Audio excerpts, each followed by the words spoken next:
نحمده ونصلي على رسوله الكريم اما بعد فاعوذ بالله من الشیطان الرجیم بسم اللہ الرحمن الرحیم۔ معزز سامعین و ناظرین، آج میں آپ حضرات کے سامنے سورۃ الملک کی فضیلت بیان کرنا چاہتا ہوں۔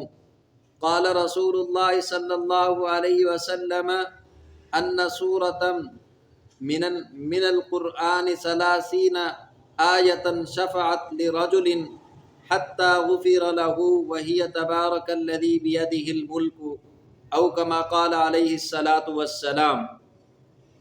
رسول اکرم صلی اللہ علیہ وسلم نے ارشاد فرمایا، قرآن پاک میں ایک سورت 30 آیات کی ایسی ہے جو اپنے پڑھنے والے کے لیے شفاعت کرتی رہتی ہے یہاں تک کہ اس کی بخشش ہو جائے، اور وہ سورت تبارک الذی بیدہ الملک ہے۔